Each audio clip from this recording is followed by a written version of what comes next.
How to become a gentleman villain. At the residence of Phineas Elias Clow, Tanya Rothtailor said, "Whoa, I say this every time I come here, but this place feels like a different universe." Ed Rothtailor thought to himself, Ophelis Hall is the most expensive and luxurious facility across all of Arkan Island. This place ranks second in terms of money spent, and its size is only half that of Ophelis Hall. A guard stepped forward. "Please come in," Ed reflected quietly. But the one thing that sets this facility apart is that everything here exists solely for a single person. They looked up toward the balcony. Phineas Elias Clow gazed down at them. She was the third princess of the Clow Empire. Phineas Elias Clow. Ed Rothtailor bowed and said, "Greetings, Princess Phineas. Thank you for allowing us to visit." Tanya Rothtailor bowed even deeper. Ed continued, "Princess Phineas, the reason we have come today is—" Phineas interrupted calmly. "You have a use for my authority, Ed Rothtailor. I am the one who contributed most to your expulsion from your family. My recognition will make it easy for you to return as well." Ed thought to himself, "That is a bit blunt, but it is true. I am here to ask for her help in my return to nobility. Returning to the Rothtailor Manor is a huge gamble. Lucy is coming with me, but strength alone will not be enough. What resolves most conflicts between nobles is power. By that logic, the princess stands high and mighty. Her recognition of me would make it difficult for anyone to oppose my return. The problem is that, as effective as this solution may be, obtaining her recognition is difficult, let alone proving it to others." Phineas said, "It has been a while since I last spoke to the Rothtailor family.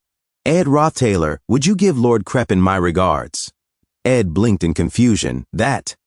His eyes shifted to the table. "A letter? Did she prepare this in advance?" Princess Phineas viewed House Rothtailor as a threat. "I had intended to propose acting as her spy in exchange for support, yet she asked me to deliver her regards.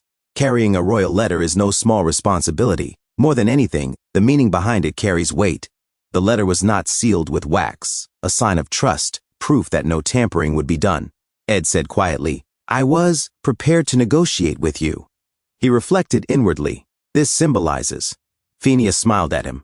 "It is all right." Ed understood. Complete trust of the courier by the sender. "I set off in 2 days. I prepared the camp for my absence. I retrieved the traps laid throughout the forest, oiled them, and stored them away. I locked the cabin gates. What remained was the food. I needed to discard anything not suitable for long-term storage." Ed. Janica Failover stood there, holding a pot. "You are here." She had even washed Ed's clothes. Janica stirred the stew. "Look, Belle gave me some herbs, so I added them to this curry. I kept tasting it while cooking. It smells amazing." Ed looked at her.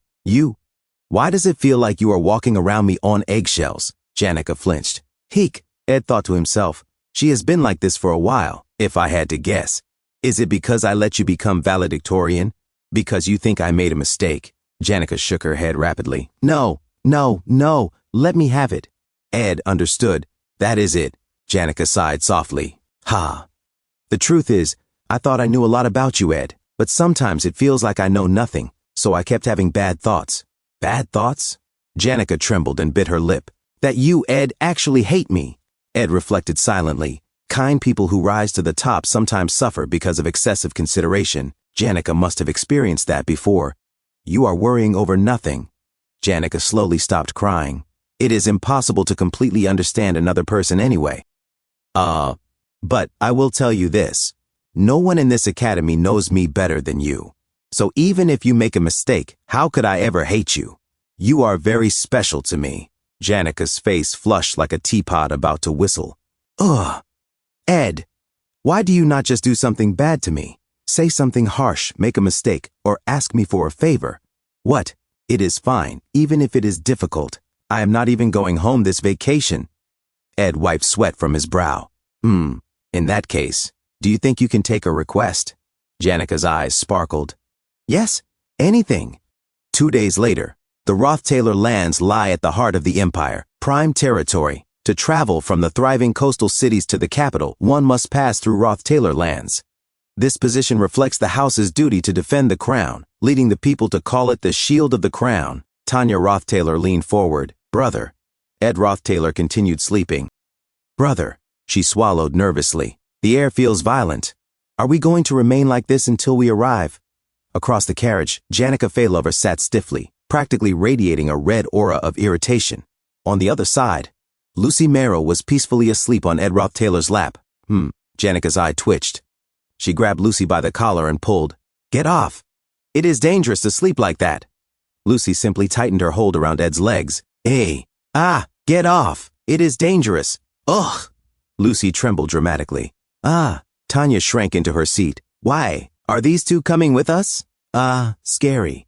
Brother, please." She bit her lip to keep from crying. Suddenly the carriage stopped. Ed stirred. He blinked at the chaotic scene before him. Janika froze on his lap. What is going on?" A few moments later, after things settled, "We should arrive tomorrow." Tanya forced a laugh. Brother, you sure are close with those two." Lucy continued hugging Ed from behind. "I suppose, since the start of the semester." Lucy glanced sideways. "Janika Faylover." Everyone turned toward Janika. "Give it a rest. This place is crawling with spirits." Janika stiffened. "What?" "There is a horde of spirits around the camp as well. Every time something happens, they all run to you to report. It is obvious." A nearby ape spirit flexed proudly. "Looking good today." The spirits admired Ed's freshly washed, muscular figure without shame. Lucy continued calmly. "That you are receiving every detail about his life. Do you not think it might feel as though he is being spied on?" "Janika," Tanya asked cautiously. "No." Janika's face turned red. That is the spirits acting on their own. You could stop them, but you did not. Acting innocent, yet how scheming." "It is fine," Ed interrupted. "I do not mind. Given my situation, it helps with safety." "See, he does not mind," Janika declared triumphantly. Ed scratched his cheek. "I did not expect you to be receiving every detail of my life, though." Janika froze as if struck by lightning, then metaphorically shattered into pieces. Lucy leaned close to her ear, scheming. She circled her slowly. Scheming. Janika solidified into a statue of embarrassment. Ed pinched Lucy's ear. "If I were you," Lucy continued stubbornly, "I would feel so bad that I would simply disappear." "Ouch! Give it a rest. We are almost at the Roth Taylor Manor. We need to discuss what to do there. The Roth Taylor Manor is technically enemy territory. Do not forget that. We need to find evidence that proves Crepin Roth Taylor's guilt." The Roth Taylor Manor had 6 visible buildings.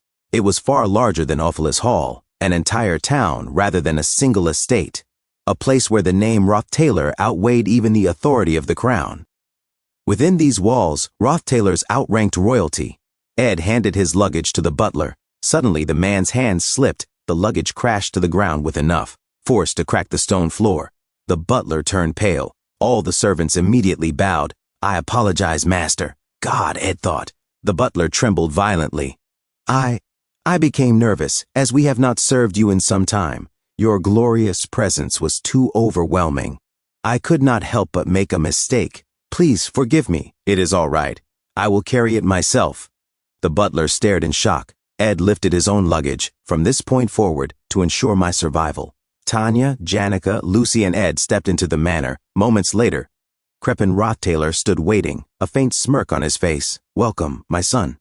Ed met his gaze calmly. "I need to find a way to bring down God." Thank you so much for watching. That's all for now. If you enjoyed this video, please give it a thumbs up and consider subscribing to help me grow my channel. Your support means the world to me. Don't forget to leave a comment below. I love hearing from you. Let's keep the conversation going and get those analytics buzzing. Until next time, take care.